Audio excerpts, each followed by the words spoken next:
আসলে এই বর্গ এবং বর্গমূল শিখতে হলে আমাদের কিছু একটা ধারণা মাথায় রাখতে হয়। গল্পের মাধ্যমে মনে রাখার চেষ্টা করো তোমরা। আচ্ছা, যদি বর্গমূল বের করতে বলে তাহলে আমাদের কি করতে হবে? 36টি গাছকে তুমি এমন ভাবে সাজাও যেন প্রতিটি সারিতে সমান থাকে। প্রতিটি সারিতে কি গাছের সংখ্যা সমান থাকে, প্লাস হচ্ছে সারির সংখ্যাও সমান থাকে। মানে এক সারিতে যদি 2টা গাছ থাকে তাহলে কি হবে? এক সারিতে 2টা গাছ থাকলে সারিও কয়টা হতে হবে? 2টা হতে হবে। বুঝতে পারছো ব্যাপারটা? হ্যাঁ, দেখো তাহলে কি বলছে, 36টি গাছকে এমন ভাবে সাজাও বা এমন ভাবে লাগাও যেন সারির সংখ্যা যা হয় গাছের সংখ্যাও তাই হয়। তো দেখো তো 36কে আমি এই যে 36কে আমি সারির সংখ্যা বানাই। দেখো আগে গাছের সংখ্যা বানাই, 1টা 2টা 3টা 4টা 5টা, ধরো 5টা দিলাম। 6 7 8 9 10 11 12 13 14 15 36। এই যে হচ্ছে আমাদের বর্গক্ষেত্র। তার মানে কি বুঝলাম? যে বর্গ হচ্ছে হচ্ছে সেটাই যার 4 বাহু সমান। দেখো এই বাহু সমান এই বাহু, এই বাহু সমান এই বাহু, মানে হচ্ছে এখানে 4টি বাহু কি সমান। আর যার 4টি বাহু সমান, তাহলে এই যে একটা বাহু, এই যে একটা বাহু, এই যে একটা বাহু, এবং প্লাস হচ্ছে কি এই যে একটা বাহু। কি বুঝলাম আমরা? যার 4টি বাহুই সমান সেটা হচ্ছে একটা কি বর্গক্ষেত্র। সেটা হচ্ছে কি একটা বর্গ। আমরা কি বুঝতে পারছি? তাহলে বর্গ কি, সমস্যা তো নাই। এখন বর্গ তো চিনলাম, নিশ্চয় বর্গের একটা মান আছে, তাই না? হুম, মনে রাখবা কোন সংখ্যাকে সেই সংখ্যা দ্বারা গুণ করলে যে মান পাওয়া যায় সেটা হচ্ছে বর্গ। বর্গ ধরো 2কে যদি 2 দ্বারা গুণ করি তাহলে কত বললাম? 4। এই 4 হচ্ছে এই 2 এর বর্গ। ঠিক আছে? এবং ধরো 6কে যদি 6 দ্বারা গুণ করি যে মান পাই সেটা হচ্ছে বর্গ। 6 ছক 36। প্লাস 8কে যদি 8 দ্বারা গুণ করি যে মান পাই এটা হচ্ছে কি 8 এর বর্গ। এখন কথা তোমাদের থাকতে পারে 6 গুণ 7, 6 7 42। তাহলে এই 6 গুণ 7 42 এটা কি বর্গ হবে? এটাও বর্গ হবে না, কারণ হচ্ছে এখানে পূর্ণবর্গ আমরা শিখতেছি পূর্ণবর্গ, তার মানে এটা হবে না। এখন তোমাদের প্রশ্ন থাকতে পারে যে বর্গ বের করা শিখলাম, এখন মনে রাখবা বর্গ তখনই হবে আমরা কিন্তু দেখবা যে লেখার সময় ধরো 6, 6 এর উপরে স্কোয়ার দিই, তাই না? অনেকের প্রশ্ন থাকে যে এই যে একটা স্কোয়ার দিলাম, একে 6 গুণ 2 হবে নাকি? না, 6 গুণ 2 হবে না। 6 এর উপরে স্কোয়ার থাকা মানে 6 2 বার। 6 কয়বার? 2 বার।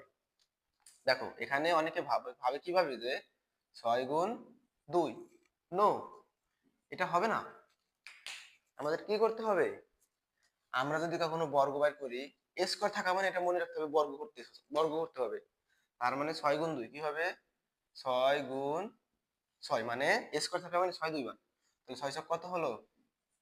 36। তাহলে 6 এর বর্গ কত? 36। 6 এর বর্গ কত? 36। দেখো 7 এর উপর 2, তার মানে কত? 7 গুণ 7, 7 7 49। এইটা লেখা লাগে না, এটা হচ্ছে নিজের ক্যাপাসিটি দিয়ে নিজের ব্রেন দিয়ে হচ্ছে এটা করতে হয়। বুঝতে পারছো? যদি মনে করো 10 এর উপর স্কোয়ার, তাহলে কত হলো? 10 গুণ 10 সমান 100। তার মানে বর্গ বর্গ করার ক্ষেত্রে আমরা পাইছি, তাই না? আচ্ছা, এখন যদি পাই, এখন তোমাদেরকে সূত্রের মাধ্যমে শেখাই, তাই না? সূত্র তোমরা তো সবই শিখলা, কিন্তু যদি সূত্রের মাধ্যমে শিখতে পারো তাহলে আরো মনে রাখার সহজ উপায় আছে। দেখো বর্গ নির্ণয় একটা সূত্র আছে, যে সহজভাবে নিজেদের বোঝার ক্ষেত্রে বর্গ নির্ণয়ের একটা সূত্র আছে। অনেক সহজ ভাবে দেখো, ধরো এই যে বর্গ আমি লিখলাম বর্গ, বর্গ নির্ণয়ের সূত্র জ্যামিতির ভাষায় বলে বাহু গুণ বাহু, বাহু গুণ, সরি, হ্যাঁ বাহু গুণ বাহু, বাহু গুণ বাহু। বর্গ নির্ণয় সূত্র জ্যামিতির ভাষায় বলে বাহু গুণ বাহু। এখন ধরো একটা বর্গ, এই যে দেখো তোমাকে জ্যামিতির ভাষা শেখাই, এই যে একটা বর্গ আছে না, আছে, এই বাহুর দৈর্ঘ্য 4, আবার এই বাহুর দৈর্ঘ্য 4, আবার ধরো এই বাহুর দৈর্ঘ্য 4, এই বাহুর দৈর্ঘ্য 4। তাহলে বাহু গুণ বাহু বলছে, বাহু মানে একটা বাহু গুণ একটা বাহু, এখানে কিন্তু দুইটা বাহু বলছে না, এই বাহুর সাথে এক বাহু, তাহলে এই যে ধরো একটা বাহু, এই বাহুর সাথে আমি এই বাহু গুণ করবো, বাহু গুণ বাহু বলছে। কারণ এই যে 4 আর এই বাহু সমান এই 4, দুইটা বাহু হয়েছে। হ্যাঁ, তাহলে দেখো দুইটা বাহু যেহেতু হয়েছে, দুইটা বাহু গুণ করলে কত হয়? 16। এখন তোমাদের প্রশ্ন থাকতে পারে যে এইখানে কিন্তু আরো দুইটা বাহু আছে, কিন্তু আমাদের সূত্রই তো এটা যে বাহু গুণ বাহু, তার মানে কি করতে হবে? দুইটা বাহু আনতে হবে। বুঝতে পারছো? এখন দেখো যেহেতু গুণ বলছে, আমরা কি একে বর্গের মাধ্যমে করলে এই যে দুইটা 4 না দিয়ে আমরা কি করতে পারি? বাহু স্কয়ার বসাই দিতে পারি। বাহু গুণ বাহু না লিখে বাহু স্কয়ার বসাই দিতে পারি। ঠিক আছে? কারণ বাহু স্কয়ার মানে কি? 4 কি দুইটা না? আমরা তো শিখছি স্কয়ার মানে 4 কয়টা? দুইটা। স্কয়ার মানে 4 দুইটা। তার মানে কি? সিম্পল যে এই 4 4 4 কত হলো? 16। তাহলে বর্গ নির্ণয় সূত্র পাইছি বাহু গুণ বাহু। তোমরা এটা নোট করে রাখো, হ্যাঁ? বাহু গুণ বাহু, সিম্পল। এটা তোমাদের মনে রাখতে হবে, বর্গ নির্ণয় সূত্র কি? বাহু গুণ বাহু।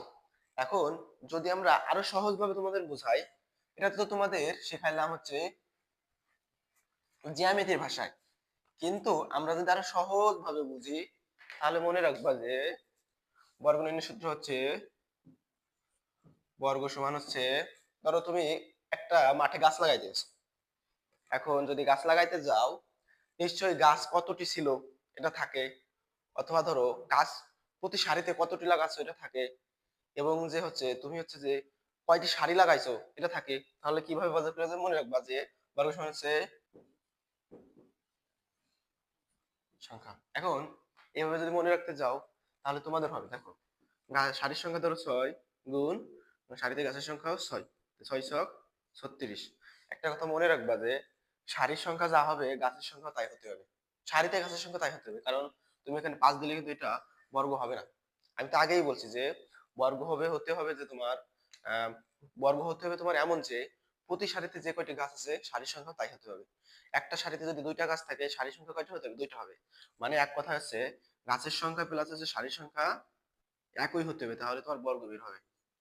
এখন মোটামুটি আমরা বর্গ নির্ণয় করতে পারছি। তাহলে এখন দেখো যদি প্রশ্ন আসে যে 6 এর বর্গ কত, তোমার প্রশ্ন আসলো যে তোমার প্রশ্ন আসলো যে 9 এর বর্গ কত, আসলে ধরো 9 এর বর্গ কত, তখন তুমি কি করবা? নিশ্চয়ই মনে রাখবো বর্গ মানে হচ্ছে 9 কে দুইবার গুণ করতে হবে, 9 এর স্কয়ার। বর্গ মানে স্কয়ার। আরো সহজ ভাবে বলি, বর্গ মানে কি? স্কয়ার। তখন 9 এর বর্গ বের করতে বলছে, তাহলে এই 9 এর উপরে কি দিয়ে দেবো? স্কয়ার। আর স্কয়ার মানে 9 কয়বার গুণ? দুইবার। এই যে 9 গুণ 9, সরি 9 গুণ 9 সমান কত হলো? 9 নং 81, 9 নং 81। ঠিক তেমন যদি বলে 8, 8 এর বর্গ কত, তাহলে 8 এর উপর কি দেবো? স্কয়ার। 8 গুণ 8, 8 আটা 64। ঠিক আছে? ঠিক এমন ভাবে যদি তোমার প্রশ্ন আসে যে 15 এর বর্গ কত, কত? 15, তাহলে কি করব? 15 উপর কি স্কয়ার, মনে রাখতে হবে 15 দুইবার গুণ, তাহলে 15 স্কয়ার মানে দুইবার। এই যে 15 গুণ 15 গুণ করলে কত হয়? 5। এখন দেখো আমরা শিখলাম কি 15 এর বর্গ বের করছি। এখন প্রশ্নে থাকতে পারে যে বর্গমূল, দেখো বর্গ তো শিখলাম,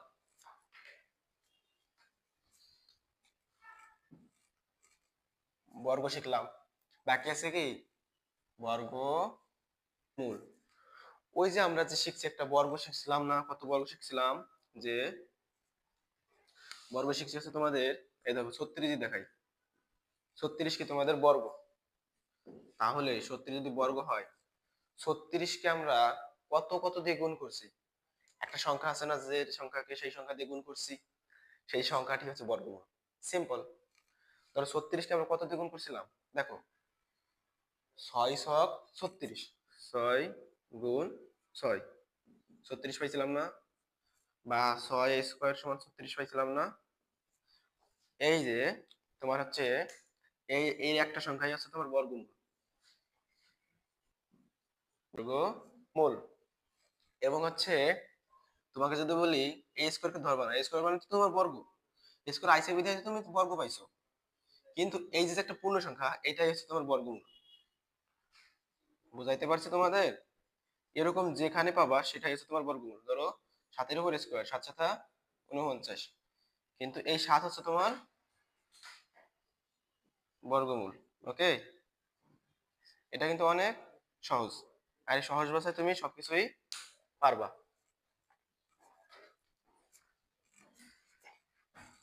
তো আজকে এই পর্যন্তই, পরবর্তীতে নতুন একটা ভিডিও নিয়ে আসবো। তো তোমরা সবাই ভালো থাকো, হ্যাঁ? আর আমার চ্যানেলে তোমরা সবাই সাবস্ক্রাইব করো। ওকে, আল্লাহ হাফেজ। আমি বিদায় নিচ্ছি, আমি সজীব। আসসালামু আলাইকুম।